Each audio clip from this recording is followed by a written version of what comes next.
Des femmes et des hommes représentant des organisations locales, des partenaires, facilitatrices, facilitateurs en atelier sur l'approche masculinité positive, droit à la santé sexuelle et de la reproduction, y compris la mise en œuvre du protocole de Maputo. Le groupe des hommes voués au développement intercommunautaire qui travaille pour la promotion de la santé et la vie sociale et économique des populations victimes des conflits, en partenariat avec IPAS dans son projet Makoki à Moissy, voudrait s'appuyer sur l'approche masculinité positive pour stopper les inégalités liées au genre. Dans le cas du partenariat qui nous lie à IPAS avec le financement de l'ambassade de la Suède,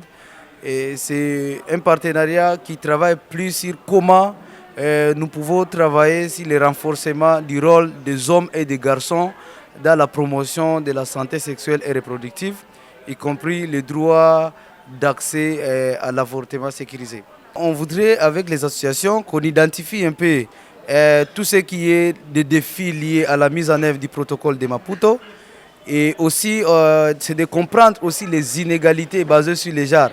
pour voir comment est-ce que l'approche des masculinités positives pourra travailler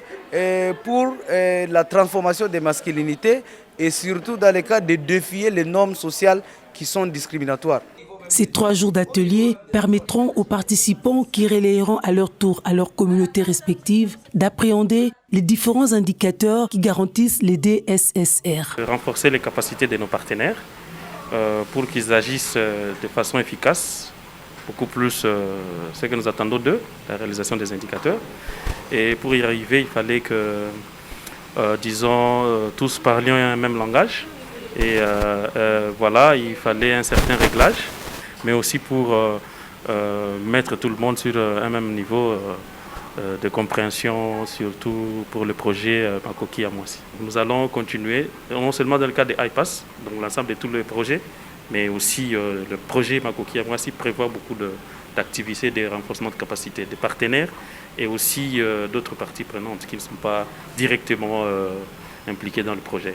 Les femmes et filles ont le droit de disposer de leur santé, y compris sexuelle. Les politiques et les communautés doivent connaître les instruments juridiques pour leur vulgarisation en vue d'en faire bon usage.